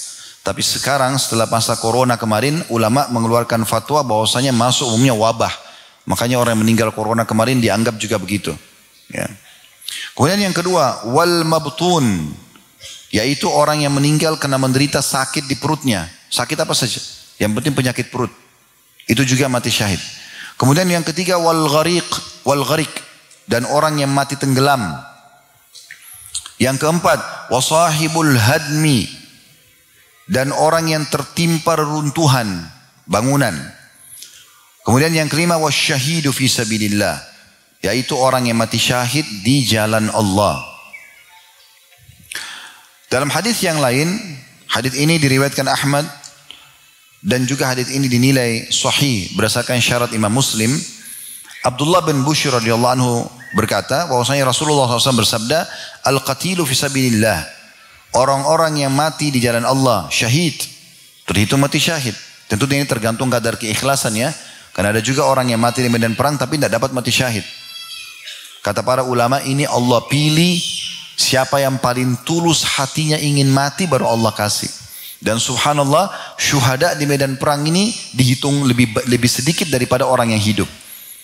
Perang Badar ada 314 sahabat, yang mati syahid 60. Enggak semua mati syahid. Padahal sudah jelas-jelas kalau zaman sekarang kan masih jarak jauh orang nembak. Kalau zaman dulu pedang sama pedang. Tombak bisa dilempar setiap saat, anak panah bisa dilemparkan setiap saat kepada kita. Tapi cuma 60 yang mati. Di perang Uhud ada 700 sahabat, yang meninggal 70 orang. Di perang Khandaq nggak ada sahabat yang mati. Di perang Khaybar juga dihitung jari sahabat yang mati. Dihitung jari. Tidak disebutkan berapa pas jumlahnya, tapi ada beberapa orang yang disebutkan meninggal pada saat itu. Di antaranya ada satu orang dari suku Badui yang baru masuk Islam, kemudian dia syahid, dia mati. Dan Nabi SAW mengatakan, siapa yang mau lihat penghuni surga yang belum pernah sujud sekalipun, lihat orang ini. Karena baru syahadat, ikut perang lalu mati. Tapi tidak disebutkan namanya orang ini. Cuma dihitung jari. Padahal perang Khaybar itu antara 1.400 pasukan muslim melawan 10.000 pasukan Yahudi. Sedikit yang mati. Begitu terus dengan peperangan-peperangan yang lain. Ya, sedikit sekali para syuhada. Jadi syuhada ini memang orang yang mati dalam perang ini orang yang betul-betul tulus. Mungkin Anda bilang, Ustaz, bagaimana caranya ya orang supaya mau termotivasi mati? Ini nggak gampang ini. Mau menerima, tentu bukan kita pasrah, kita melawan, tapi pada saat musuh tusuk badan kita, musuh tembak kita, atau kita kena bom, bagaimana caranya supaya saya bisa menghadapi itu? Sederhana. Jawabannya, coba fahami teman-teman sekalian dan renung ini. Mati itu dalam Islam satu. Mati dalam Islam itu cuma satu. Ada orang mati ditabrak kereta api, kepalanya hancur. Ada orang tenggelam di lautan, habis badannya dicabit-cabit oleh ikan. Ada orang yang naik pesawat meledak. Dan ada orang mati di atas ranjang, tidak apa-apa, tidak sakit, tidak ada kena apa-apa yang menurut mata manusia tidak berbahaya bagi dia. Semua itu dalam Islam melalui satu proses. Itu saja. Yaitu sakaratil maut. Pencabutan ruh oleh malaikat. Dan Nabi SAW mengatakan, kalau orang mukmin meninggal, maka malaikat maut di ubun-ubun kepalanya akan mengatakan, hai jiwa yang baik, keluarlah kepada rahmat Tuhanmu. Maka ruhnya keluar lebih mudah daripada keluarnya air dari mulut kendi. Anda lihat kendi air, kalau Anda keluarkan air dari mulutnya itu mudah sekali keluar air, begitu ruhnya orang mukmin keluar. InsyaAllah semoga kita termasuk ini. Dan orang kafir maka akan sulit keluar, karena malaikat maut mengatakan, hai jiwa yang busuk, keluarlah pada murka Tuhanmu. Maka ruhnya berserakan di tubuhnya, nggak mau keluar. Lalu Nabi SAW menggambarkan, lalu malaikat maut mencabut dengan keras, ibaratnya seperti bulu domba yang dibasahkan, lalu dililitkan di pohon berduri dan ditarik dengan keras sehingga berantakanlah bulu domba itu. Itu saja. Jadi orang yang ditabrak kereta api nggak lagi bilang, aduh kepala saya sakit, nggak ada. Dia cuma lihat malaikat maut cabut ruhnya, jasadnya dia nggak pikir lagi. Orang yang ditusuk musuh, orang yang ditebas lehernya, orang yang meledak di atas pesawat, nggak lagi lihat itu. Itu cara memahaminya. Jadi jangan lihat prosesinya. Makanya para sahabat kenapa mereka termotivasi untuk perang? Karena mereka tahu. Mereka pada saat ditusuk musuh ajal datang tidak akan sakit lagi. Seperti itu. Maka orang yang mati syahid ini kedudukannya paling tinggi. Mati di medan perang. Tentu ini dengan syarat-syarat dan rukun yang benar ya. Bukan seperti sebagian orang sekarang mengatasnamakan jihad lalu bom sana sini. Ini enggak benar, ini enggak ada dalam Islam. Semua ulama muslim pasti membantah masalah itu. Ya. Karena namanya bom bunuh diri. Sekarang bom dirinya lalu dia mati syahid. Orang pun kalau masuk medan perang menghadapi musuh, dia kena bom mati, itu baru mati syahid. Itu pun tergantung dari keikhlasan dia. Kemudian yang kedua, dalam hadis Abdullah bin Bushr ini, selain al-qatilu fisabilillah syahid, orang yang berperang di jalan Allah terbunuh mati syahid. Wal mat'unu syahid, orang yang kena wabah taun atau wabah secara umum adalah syahid. Wal mabtunu syahid, orang yang mati kena penyakit perut juga syahid. Wa man mata fisabilillah fahuwa syahid. Dan barang siapa yang mati sementara dia sedang berada di jalan Allah, seperti menuntut ilmu, mencari rezeki yang halal, ya. Pokoknya dia di jalan benar gitu ya. Silaturahim keluarga, maka ini insyaallah mudah-mudahan masih dianggap mati syahid. Riwayat yang lain, Jabir bin Atiq radhiyallahu anhu mengatakan, dan hadis ini diriwayatkan oleh Abu Daud, dan juga hadis ini ya disahihkan ya oleh para ulama hadis. Kata Nabi SAW, asy-syahadatu sab'un siwal qatl fisabilillah. Mati syahid ada 7 selain mati di medan perang. Berarti ada tambahannya. Kalau tadi kan disebutkan ada 5, ini ada 7. Kalau tadi pun 5 itu sudah masuk mati syahid di medan perang. Kalau ini Nabi SAW tambahkan lagi. Ini karunia yang luar biasa untuk kita. Kata Nabi SAW, mati syahid itu ada 7 selain mati di medan perang. Yang pertama al-mat'un, syahid. Orang yang kena wabah, maka dia mati syahid. Wal ghariq, syahid. Orang yang tenggelam, mati syahid. Wa sahibu zatal jambi, syahid. Dan orang-orang yang kena penyakit lambung, mati, syahid. Ya. Wal mabtunu, syahid. Orang yang kena penyakit di perutnya, syahid. Jadi yang pertama adalah orang yang kena wabah, yang kedua orang tenggelam. Kalau dalam hadis ini urutannya, orang yang meninggal kena penyakit lambung. Kemudian yang keempat orang yang kena penyakit perut secara umum, apapun itu, dia juga syahid. Kemudian kata Nabi SAW, wasahibul hariq, syahid. Orang yang mati kebakaran, syahid. Kemudian walladhi yamutu tahtal hadmi, syahid. Orang yang meninggal dalam kondisi kena reruntuhan bangunan, syahid. Wal mar'atu tamutu bijum'in, syahid. Dan wanita pun yang meninggal dalam kondisi bayi di perutnya atau prosesi melahirkan, syahid. Nah, di sini ada tambahan wanita, ya. Beberapa waktu lalu subhanallah sempat terjadi di Masjid Haram, ya. Itu kejadian yang luar biasa itu. Kalau antum sempat lihat yang runtuhan Masjid Haram jatuh. Itu secara struktur dan itu disampaikan juga oleh para arsitek pada saat itu, kayaknya itu nggak mungkin terjadi. Bangunan sekokoh itu secara hitung-hitungan manusia nggak mungkin rubuh. Dijatuhin pun alat berat itu tidak mungkin separah itu. Subhanallah, ditemukan pada saat dibersihkan ada orang meninggal lagi sujud, ada yang pegang Quran dalam kondisi dia ditimpa tuh mati. Quran masih di tangannya. Ya. Ada yang lagi pakai baju ihram dan segala macam. Maka subhanallah saya mengatakan maha suci Allah yang telah memilih siapa yang mati syahid. Mungkin ada di antara mereka yang minta supaya mati di situ. Allah datangkan ini dan Allah pilih. Subhanallah. Kemudian dalam riwayat yang lain disebutkan oleh Ibnu Ambari, "Lianna Allah Ta'ala wa malaikatahu alaihimus salam yashhaduna lahu bil jannah, fa makna syahid mashhud lahu." Bisa juga makna syahid tidak harus mati di jalan Allah, tapi siapapun yang Allah Ta'ala dan para malaikatnya menyaksikan orang tersebut dengan surga, dapat jaminan surga, maka makna syahid masuk di dalamnya. Ini diambil daripada syarah Sahih Muslim. Baik, ini yang kedua dari mati syahid, ya. Berharap agar mati syahid. Berdoa kepada Allah agar ditutup dengan hidupnya. Dengan cara apa terserah, itu terserah Allah. Gitu kan? Tapi kita minta tulus supaya Allah jangan saya mati biasa. Matikan saya dalam kondisi syahid. Dan siapa yang berharap itu tulus dari hatinya, nanti Allah yang pilihkan, maka dia akan mendapatkan derajat nanti di akhirat orang yang mati syahid, walaupun dia mati di atas ranjangnya. Misal antum mati bukan kena perang, antum mati bukan kena kebakaran, bukan kena tenggelam, bukan kena reruntuhan, bukan kena wanita yang melahirkan. Tapi kita mati dasarnya cuma dalam hati ini berharap kalau Allah bisa matikan syahid, maka Allah akan kasih.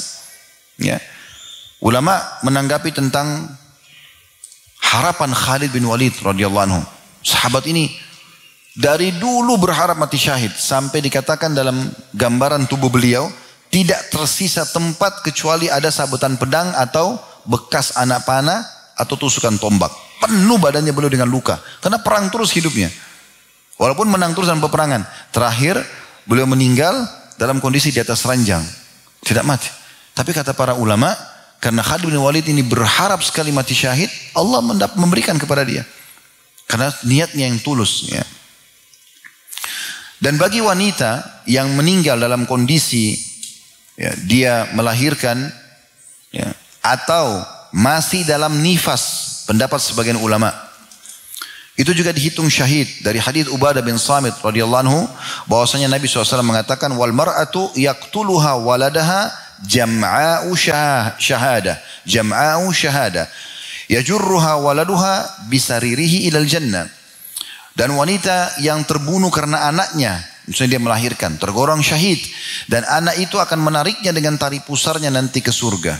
Hadis ini disahihkan atau disebutkan oleh Syekh Albani dan beliau sahihkan dalam kitabnya Ahkamul Janaiz. Ya. Kemudian yang perlu digarisbawahi dari jenis-jenis orang yang mati syahid ini teman-teman sekalian, ulama merincikan mengatakan, kalau keutamaan dunia, nilai mati syahid semua dapat. Maksudnya mereka mati baik, husnul khatimah. Tapi keutamaan akhirat, maka enggak didapatkan kecuali orang yang mati di medan perang. Seperti misalnya orang yang pada saat meninggal, ya, pada saat meninggal, itu teman-teman sekalian, orang-orang yang mati syahid itu kalau meninggal, kalau di medan perang ya, tidak dimandikan lagi, tidak dikafani.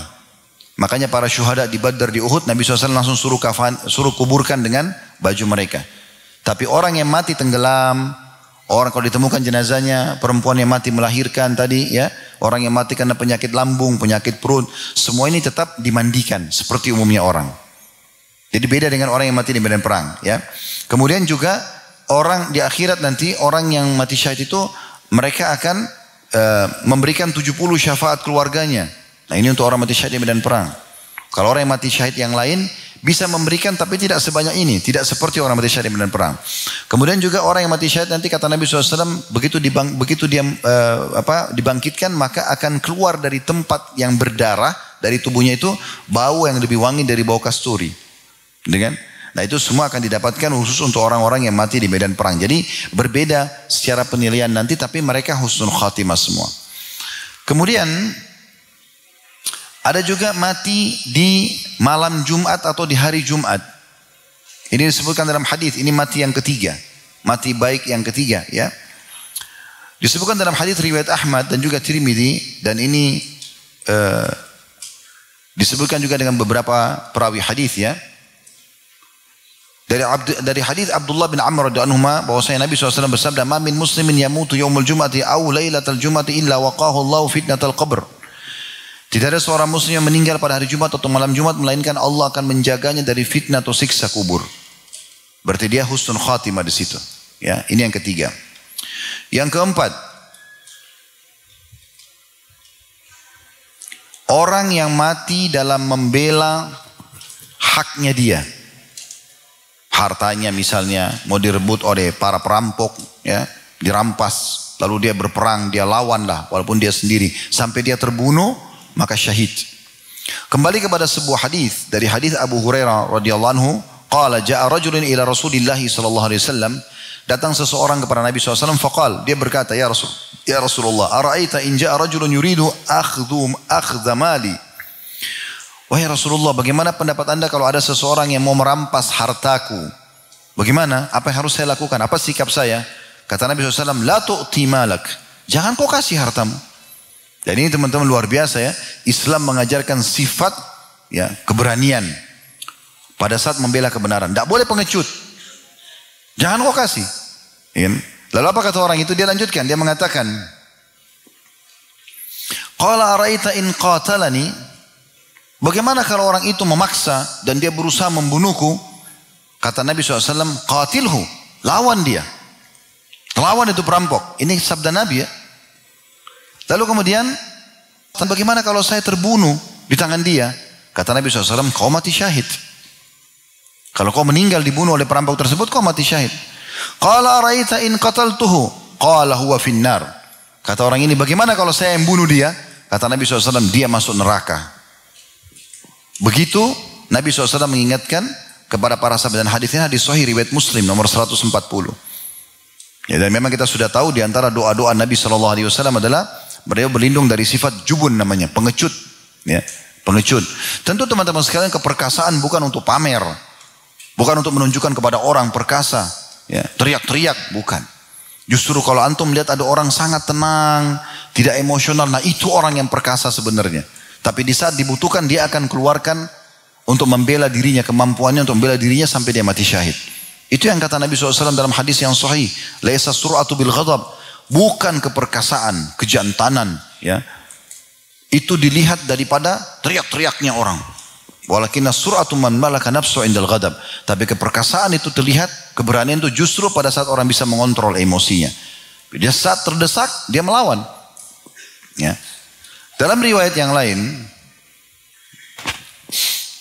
bahwasanya ada seseorang juga datang kepada Nabi SAW. Qala ja'a rajulun ila Nabi SAW faqala ar-rajulu ya'tini fayuridu ilai fayuridu mali. Ini sebenarnya hadis diriwayatkan oleh Qabus bin Mukharik ya, dari bapaknya dari ayahnya. Dia mengatakan, aku mendengarkan Sufyan Tsauri menyebutkan hadis ini. Dia mengatakan bahwasanya ada seseorang datang kepada Nabi SAW dan mengatakan, ya Rasulullah, bagaimana kalau seandainya ada seseorang yang datang ingin merampas hartaku? Qala zakirhu billah. Kata Nabi SAW, ingatkan dia kepada Allah. Bertakwalah kepada Allah, takutlah, nanti Allah akan hukum kamu, ingatkan. Qala fa in lam yadhkur. Kalau seandainya dia tidak mau ingat ya Rasulullah.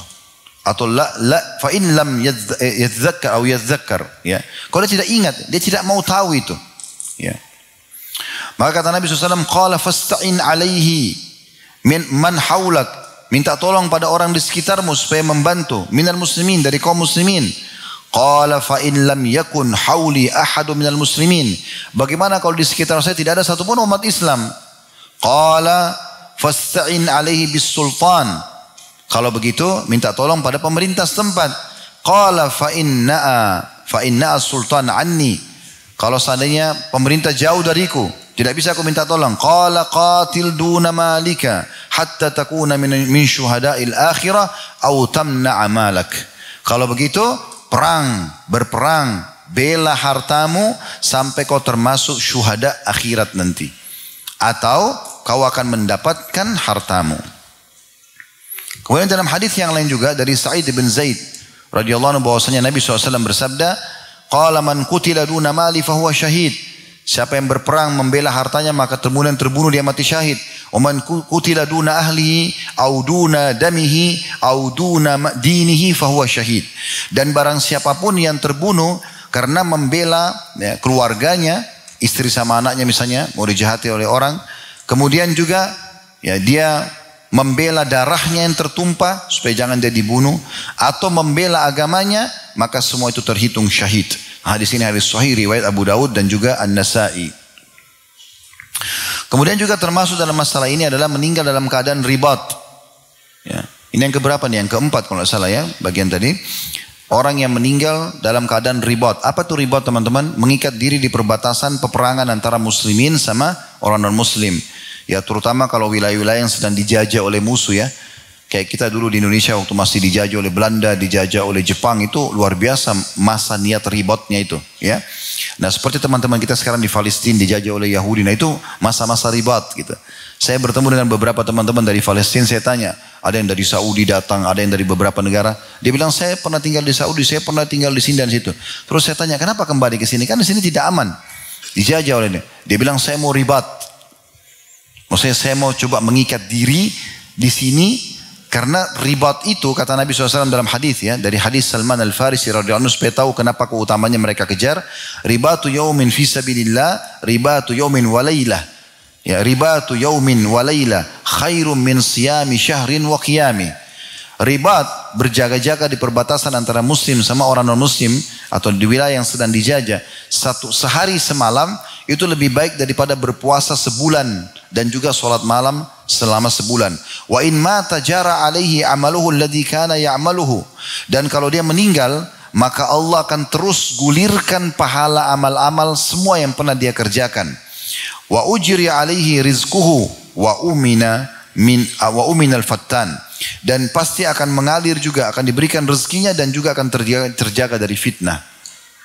Hadis ini diriwayatkan Muslim. Di sini dimaksudkan adalah orang termasuk mati yang baik adalah pada saat dia mati ribat ya.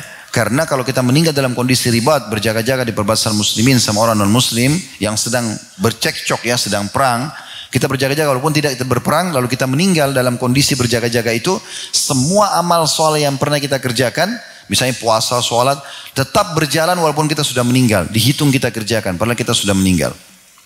Selanjutnya, meninggal secara umum, kalau berbuat amal soleh, apa saja. Dan ini yang paling ringan tentunya.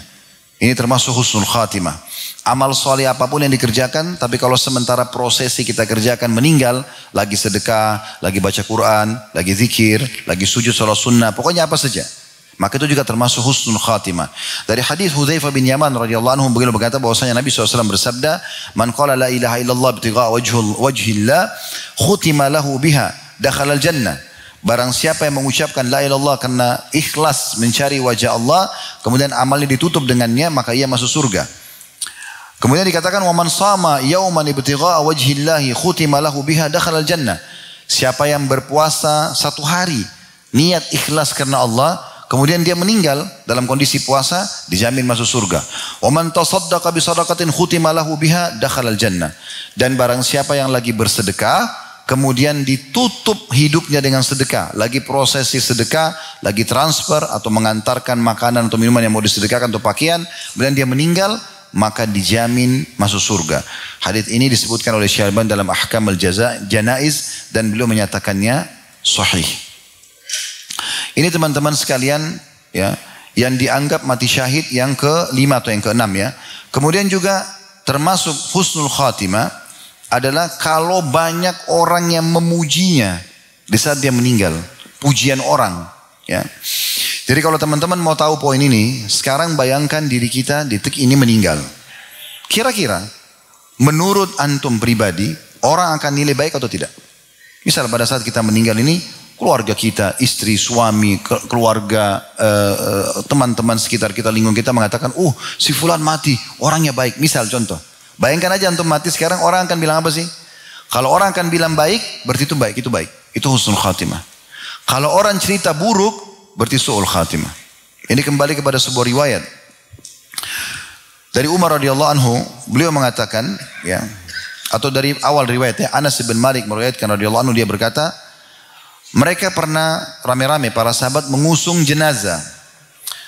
Lalu, atau lewat, waktu Anas bin Malik, Umar bin Khattab dan sahabat-sahabat Nabi lain lagi sama Nabi, terus ada jenazah lewat dan jenazah itu lagi diusung, gitu kan?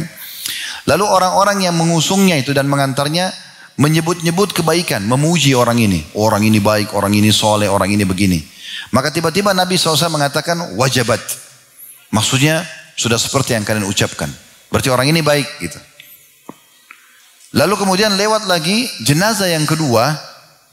Orang-orang pada ngusung jenazah itu tapi orang sebutin keburukannya.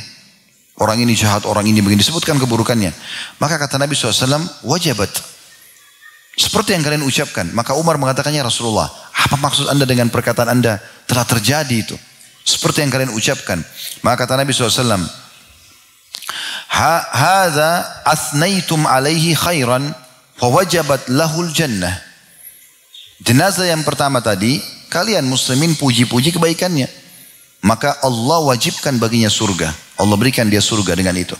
Wa hadza asnaitum alaihi syarran wa wajabat lahul jannah. Fawajabat lahun nar.